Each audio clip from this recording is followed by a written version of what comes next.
to another episode of the Disability Sports Podcast.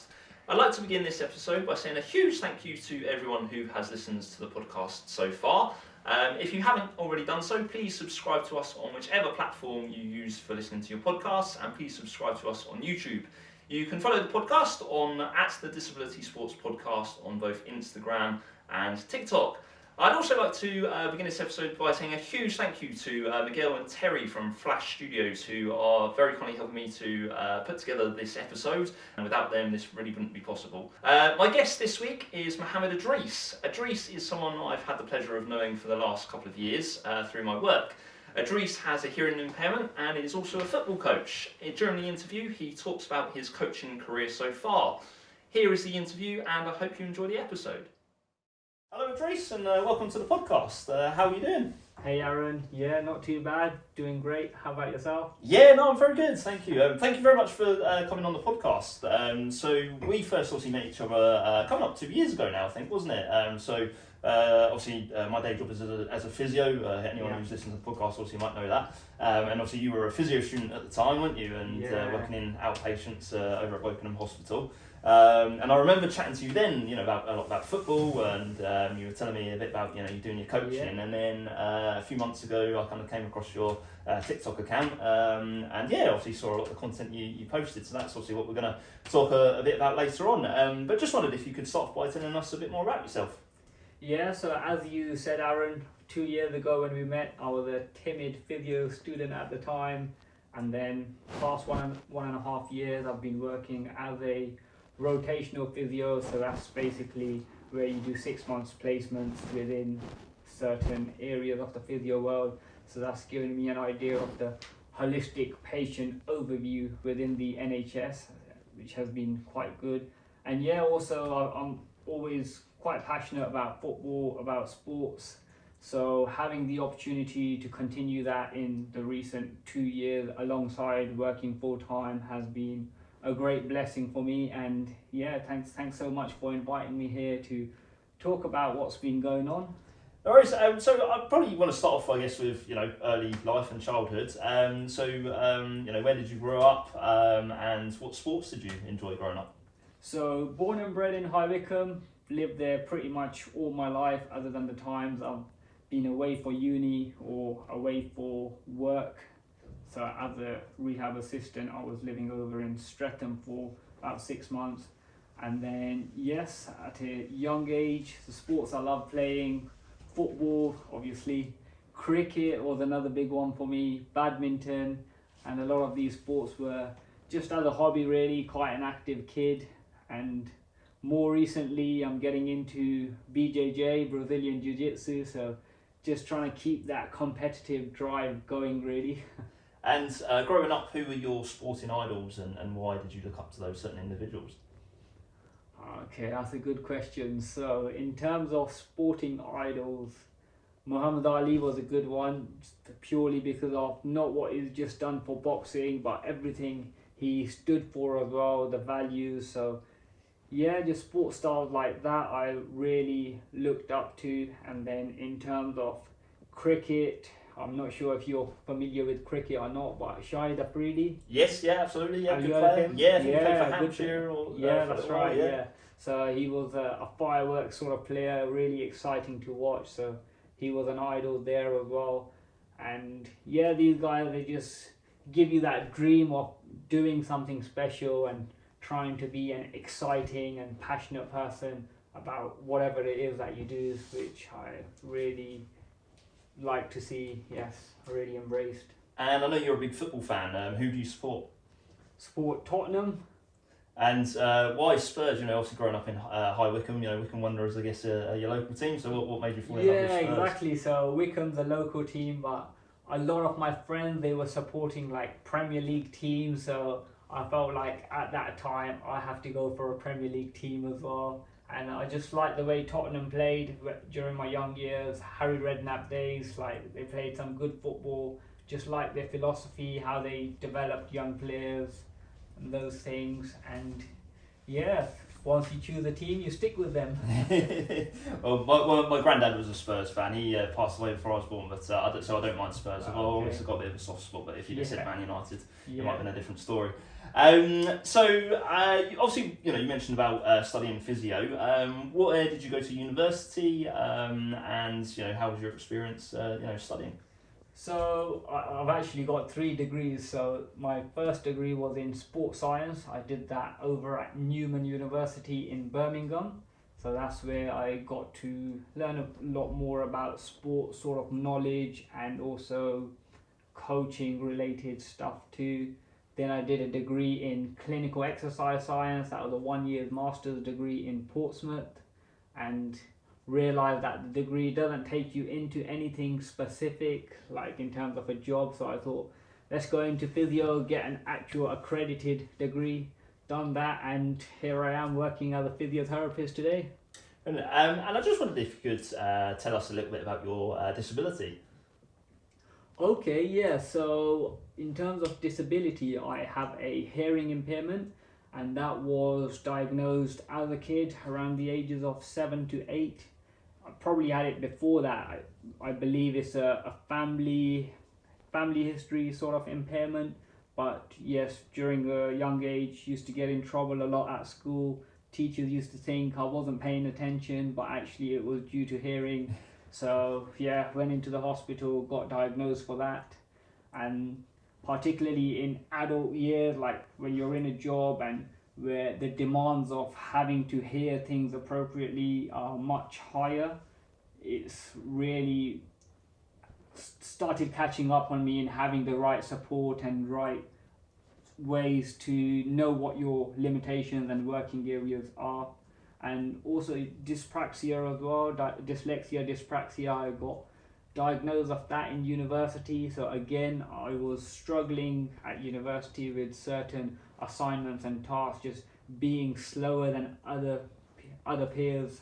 So yeah, got the testing done there, and that was really helpful as well, because again, particularly working out of physio, like sometimes there are a lot of time constraints on what you need to do. Like for example, in the MSK outpatients, timekeeping is so important, and like let's say you've got 30 minutes to see a patient. If you're not getting things done within that time, like you've got a patient in front of you, they don't care about your impairments, they just want their foot to be cured or something, for example. So yeah, just having that support available has helped.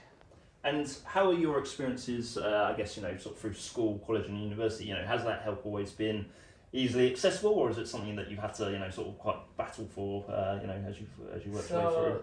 To be honest, Aaron, I've always been kind of an academically talented kid, so I was able to get the same sort of grades as my peers without having to work as hard. So I didn't really feel the challenges of my disabilities as much, and also due to the fact that wearing hearing aids and having disabilities, it was sort of looked down upon, and yeah, so I didn't really used to feel comfortable wearing them as much, so I could get away with just being like a normal person without disabilities or something. But then as I started going into adult years, like university, working in a full-time job, having those work environment stresses, like I was beginning to get exposed, and it came to a point like, okay, what's more important to you, like someone laughing at you because of your disability, or you being able to do your job properly and being able to pay your bills? So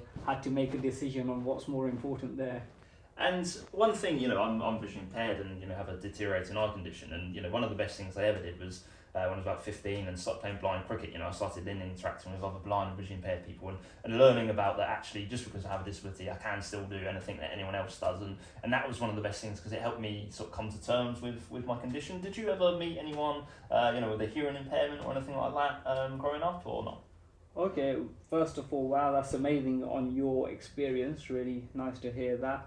But actually, that's the thing which was holding me back. I was used to seeing a lot of people with disabilities that would sort of hide their disabilities, who lacked confidence, who were shy, those sort of things. So it sort of led to me putting a limitation on myself that if I am exposing my disabilities and things, it's going to lead to less opportunities and just holding myself back really. So I didn't really have those people that I could relate to at a young age.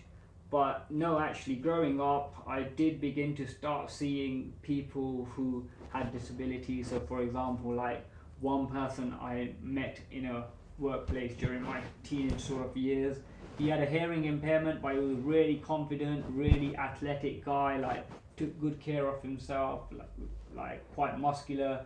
And yeah, it just showed me like, okay, there are people out there, they've got hearing impairments and so on, and they're actually quite confident and they're able to go to the gym and look after themselves and things like that. So it just made me think now, okay, yes, like just because you've got a disability, it shouldn't be a limitation on you. And then also coming across yourself as a physiotherapist as well, like because you were so confident and the way you were able to get along with all your peers so well, I didn't actually know that you had a disability, but when you mentioned it, it was like, wow, okay, so Aaron's doing his job really well as a physio despite his disability, and it gave me a motivational boost as well, that if Aaron can do it, I should be able to do it as well. Oh, that's kind of you to say. So obviously, and that I guess kind of brings us back nicely to, you know, so obviously when we first met a couple of years ago, and at the time I was sort of, I think I had a discussion with you because I was thinking of sort of, you know, doing my coaching badges, because I always thought if I could do any job in the world, the one thing I would have loved to have done would probably be to have coached football. And the reason I probably didn't go into that is because of my sight and not knowing, you know, what's going to happen with it down the line. And I could, to be fair, take it up in my spare time, but with rugby and other things going on, unfortunately it's not the route I've, you know, decided to take. But obviously you told me, you know, that obviously you do some coaching, and then so I just wondered if you could start off by telling us a bit about how and when you first got involved with coaching. So I first got involved with coaching doing work experience as a 15, 16, 17-year-old student at school, college. Really liked the idea of coaching, really liked the idea of helping other people and just doing it in a sport that I love as well. Then again, as I mentioned, sports science at university, a lot of coaching involved there. And then didn't really get much involved with it after that for a few years. But then post-COVID, another opportunity came along to start a project in my local area coaching young kids, and that was a project that I started up myself, and yeah, that blew up into something really big today, which I'm continuing trying to push forward. And so you run your company is called Saved by the Ball Coaching, which I love the name, by the way. Kind of was that any sort of inspiration from Saved by the Bell, the TV program? Yeah. Yes, it was. Yeah. You haven't decided to call yourself Screech? No. And so how long ago did you set up your company, and how's that going? Yeah, so it's been about 2 years. 2 years. So initially, when I started, didn't think that it could grow into something big. It was just giving an opportunity for kids to play. Started off in a local park, just done it over the summer period, took a break from it and thought, you know what, maybe I'm not a good enough coach, maybe this is not for me. Like, there's people out there with 15 years experience, especially if I'm trying to grow my own company, how am I going to do that? So yeah, just left it there. But parents are reaching out, like, my kids asking when's the sessions restarting, when's they restarting. So that gave me a boost there, like, use someone else's confidence in you until your own confidence kicks in. So yeah, got the sessions back up and running, found a private venue that we could use over the colder winter period, and from there just try to get 1% better every day or every week, and it's just been growing and growing from there. And what coaching badges have you done so far? So I've got the Playmaker badge, the level 1 coaching, which I did prior as well, the old level 1, and then my knowledge in sports science, we did quite a dense coaching module in there as well, which was useful. And other than that, it's just been a lot of experience, really, building up the experience. And have you got any sort of plans or aspirations to sort of go on under your level 2 at all? Not at the moment, no. But probably the reason is because I'm in a private training industry. The badges are probably not as important as they would be if you're working for an actual club. Yeah, but in terms of the knowledge and things that I could get from those badges, it would be an option that I'd look into for sure. And what is it about coaching that you love? So what I love about coaching is, first of all, being in a sport that you're passionate about, and it doesn't feel like work, it just feels like you doing something you enjoy, and the people that you're working with are also doing something they love, so you having to motivate them is not really something that becomes draining. And just the sort of improvements that they get in themselves, and yeah, just being able to do something that I'm passionate about and just not get bored of it really. And do you have a favourite age group that you enjoy coaching? Oh, that's a difficult one, Aaron. I think it depends on the individuals really. To be honest, I don't mind the age groups, but what I really love is anyone who's got a good attitude, who's coachable, who's passionate, willing to work hard, willing to listen. That would sort of be the ideal client, whether they're 5 years old or whether they're 25 years old. And do you have a favourite aspect of the game that you enjoy coaching, whether that be attacking or defending? So favourite aspect would be technical aspect. So I'm sure you've seen from a lot of our videos where there is a lot of technical work involved, like constant ball passing and things like that. And I've seen one of your videos, you did a session with Harun Hamid, who, if anyone's listening and isn't familiar, plays for St Albans, who play in the National League South, and also plays for the Pakistan national side. So Yes. yeah, that's pretty awesome thing to have done. So how did that opportunity come about? Yeah, so it was quite interesting actually. So Harun Hamid, he followed me on Instagram on our page, and I was aware that there was a player who had scored a goal and won Pakistan their first ever World Cup qualifier match. And obviously me being Pakistani, that was quite a big moment for our country. But I wasn't aware that it was Harun Hamid, or that name didn't straight away ring a bell to me. But once I looked at his page and looked through it and see that it was actually him, I was like, wow, okay, alright. Why is he following me? Has he done this by accident or something? So I just reached out to him in a message. I was like, Harun Hamid, wow, you're carrying the flag high for our country. Do you fancy coming over for a session in Wickham? And yeah, he reached out as well, said, Adrees, love the work that you're doing. I've seen your page, you're doing a great job as well. So we just got off from there and got him over to Wickham, and yeah, the rest was history from there. And how did you find, I guess, working with a player who is competing at that level compared to, some of the players that you work with who are maybe at a grassroots level? Oh yes, so Aaron, that was a big step up, yeah. So particularly coming up to doing the session with Harun Hamid, I was very nervous about it, like he's going to be a very high level player. I've not played to the highest standard. Am I the right person to coach him? Am I out of my depth here? All these thoughts go into my mind. But at the same time, I was thinking like, maybe I deserve this opportunity. The past 2 years, I've been working so hard. I've learned everything there is about coaching. I've done plenty of good sessions, and there's a reason why he's reached out to me. So just trying to, being quietly confident about the situation, and although being nervous and anxious, sometimes that can be a good thing as well. It gives you the opportunity to be brave, be courageous, step outside your comfort zone, and I feel that's what life is about really.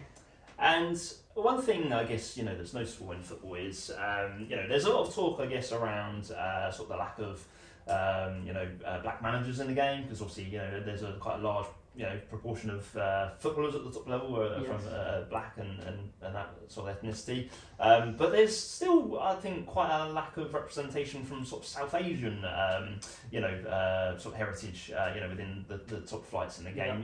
And obviously, I know you were born in the UK, but I think your family are from sort of Pakistan, and I just wondered, why do you think, that perhaps there is a lack of sort of South Asians, at, either playing, officiating, or managing at top level? Yeah, so that's a good question, Aaron. And there's people out there who are doing studies, endless years of research, and even they haven't got all the answers to it, so I'm not sure I would. But yeah, so I mean, the common sort of reason people mention are maybe the lack of role models within the industry, the career paths. There's a sort of a belief that South Asians tend to go for different career paths. They prefer to go for things like medical professions, and they don't really take sports as seriously. That's one belief there. And some say racism is a big part as well. So I'm not sure if you heard of the incident with the cricket player. Who's the player? Is this regarding Yorkshire, or is this regarding? Yes, the Yorkshire player. Yeah. Yeah, so that's also kind of translated to things in football as well. So those are a few things. Some say it could be related to diet as well. South Asian foods tend to be not as healthy as some other options, and yeah, so those are kind of the reasons there. Yeah. And what have your own experiences been like within football? I mean, as someone, I think, there are two things. Obviously, there's a lack of representation of people from South Asian backgrounds, and also, as far as I'm aware, lack of people with disabilities, at the top level of the game. So have you had any bad experiences, or have your experiences always been positive? Yeah, so I mean, growing up as a kid, like my parents, they come from quite a poor background, and they've always been used to working hard non-stop just to be able to provide for their family, to put food on the table. So they didn't have the opportunity to go into sports as a hobby or do things like that to be passionate about. And like having an injury such as a meniscus tear or any sort of ankle injury or something that's going to lay them off work, that could be really detrimental to their family life. So the way they view the world was a lot different to myself growing up in the UK, having a bit more financial stability. So my parents couldn't really see the value in me going into sport. Like, oh, why do you want to play football for? Why are you going to spend so much time in that? Is it really worth it? Like, you might get injured and those kind of things. And they felt that I should just be focusing on academics and trying to pursue an academic career. But as you and I probably know, that there are a lot of lessons to learn from sport as well that can be applied to daily life, and also something that you feel passionate about. So myself, I didn't get the opportunities as much, and particularly for the next generation of young people, I believe it's my duty and responsibility to help them and push them to follow their passions and learn the lessons that there are through sports and football more specifically. Like, there's so many lessons like discipline, hard work, tenacity, social skills that you develop, and just taking off limitations from yourself as well, for example. And in terms of coaches, who do you admire and kind of look up to within the professional game? So, I mean, the current big two, probably Pep Guardiola, Jurgen Klopp, both of them. I mean, what I love about them is their passion, and it's always quite evident. Like, if you were to get a video of Pep Guardiola or Jurgen Klopp and you couldn't hear anything, just the way how animated they are, the way they move, you know that they're quite serious and passionate about what they do. So I really love that aspect of the passion that they show.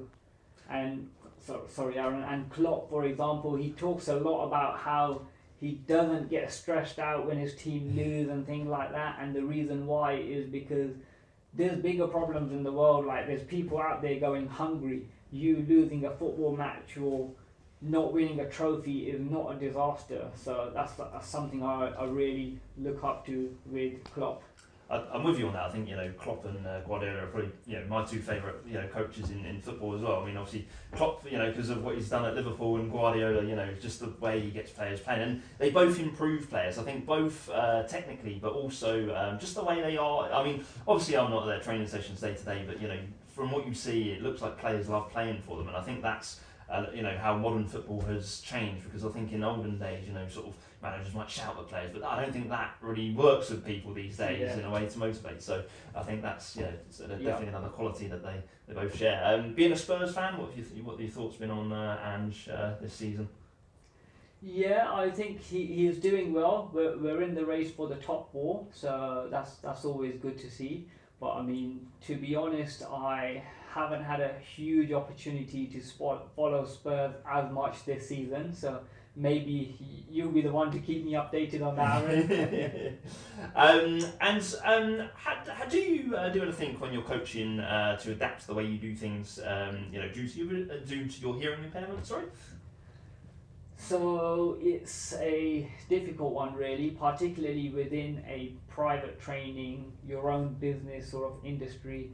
You don't really get the support that you would in a workplace. So the values that have helped me a lot are the kind of old school values. So being hardworking, like trying to work harder than others, being tenacious, like not giving up easily, and then like generally within the environments, like particularly struggling with hearing and things, what has helped me is like if I'm struggling to hear, just trying to get people to speak up, and like if I have another coach with me next to me, and if I can't hear something, I'll just get them to tell me what the kid or someone is saying, for example. And are you quite open, with the players that you coach about your hearing impairment? And do you find that helps everyone, have a better understanding and makes communication better during the session? So to be honest, I haven't really had the need to mention it so much. Yes, because like as you've probably seen, we've been growing. I've been receiving a lot of compliments, a lot of praise, which I probably don't deserve, but people have been impressed with what's been going on. So I felt like it hasn't really hindered me so much, but of course, like it is good for people to be aware of some challenges that I may be going through, and also that they can relate to as well, because it is quite often that parents do reach out to me and they want to get their child involved in football, and the child has got some sort of disabilities too. So autism is a common one that I come across, and any sort of disabilities that parents are thinking that their child cannot reach a high level because of that disability, like Adrees, because my child's got this issue, they are probably not going to be as good as the others or something. So it's quite interesting that they have got this pre-belief that the child's got a limitation and they're not going to reach a certain level, whereas like I've got disabilities myself and I've been able to get to a level that I'm happy with and sort of aspiring to get higher. So yes, I think there would be value in sharing that. And who's been the biggest influence on your sort of coaching journey so far?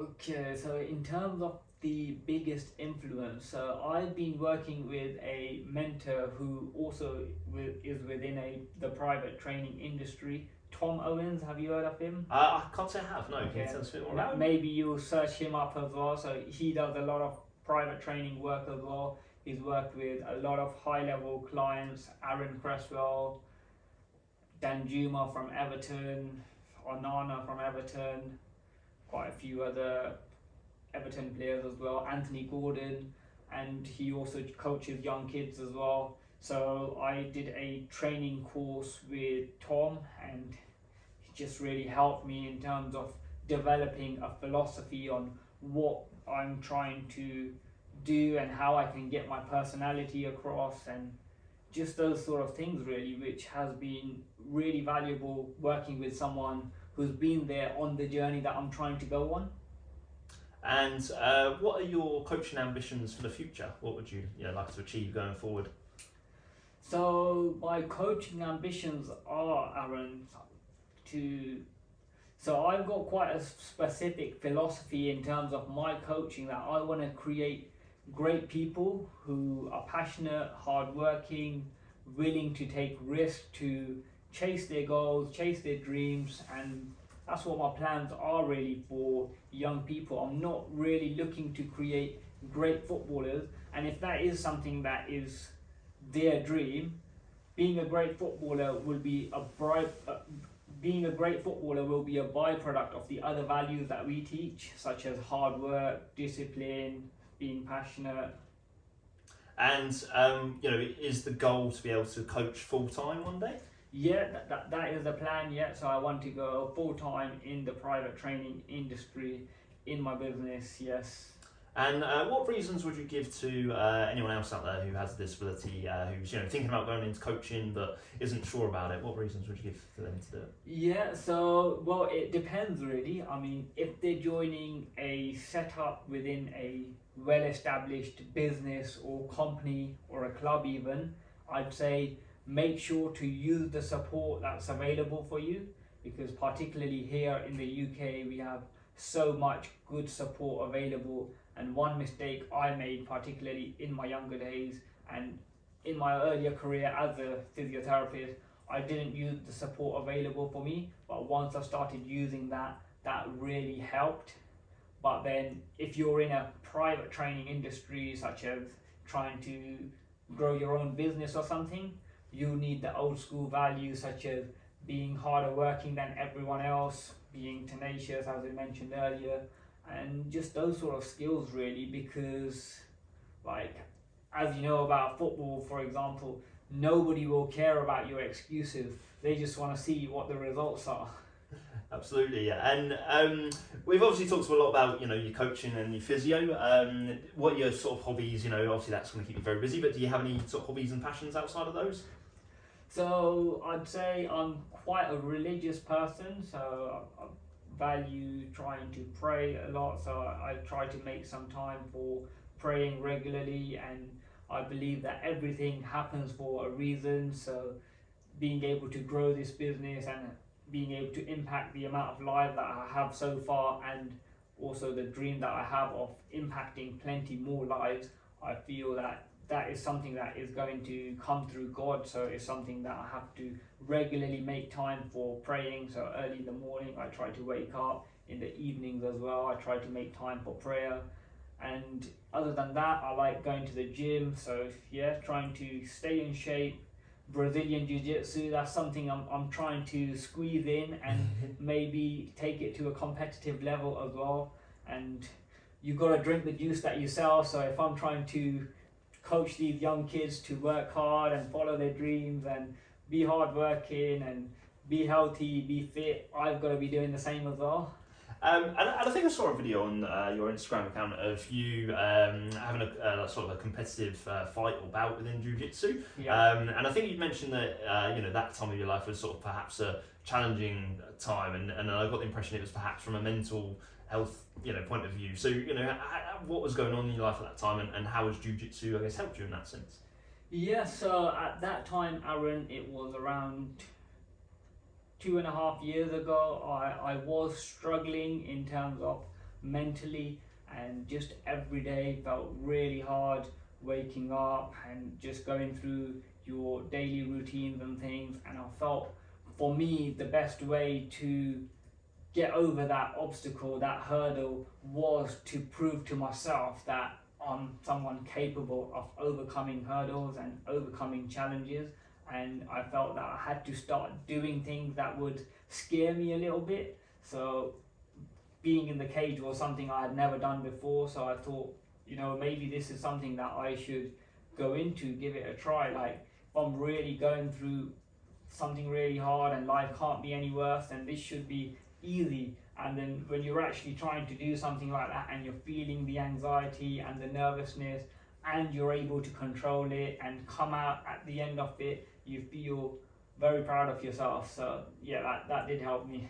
And have you had any fights since that first one that you had? So no, I didn't. Unfortunately, I had an injury that kept me out of action, and then got a little bit lazy, but I hope to get back in the action and be back in the cage again soon. Brilliant. And finally, for anyone who's listening who wants to follow your journey, obviously you post a lot of great and really positive content on your social media. So how can people follow you? Yeah, so Saved by the Ball Coaching. We're on Instagram, YouTube, Facebook, TikTok, and as you mentioned, like I'm trying to post content every day out there, and that's one of the big things in trying to grow the business, really just getting more eyes on what I have going on. Like that's one of the issues, not enough people know about what we do, and the more people that know about us will see what it is that we have going on. Well, Adrees, it's been an absolute pleasure chatting to you. So, thank you very much for coming on the podcast. It's been great, obviously, getting to know you over the last couple of years, and I look forward to continuing to follow your journey going forward. Having worked with you, you're great at your job, but I think having seen your, coaching content, I think you've really found your passion, and I think that's, I can see you kind of, going far if that's the journey you choose to take. So, thank you very much for coming on the podcast, and look forward to catching up again in the future. Yeah, thank you so much, Aaron. Really appreciate that. Really appreciate you bringing me on to the Disability Sports podcast. And yeah, your journey has been inspirational, and the work that you're doing here, I'm sure it will help a lot of disabled young people who are trying to pursue their dreams and maybe just holding themselves back for whatever reason, that it will give them the push that they are capable of being someone special. Cheers. Thank you very much, Adrees. Thank you, Aaron.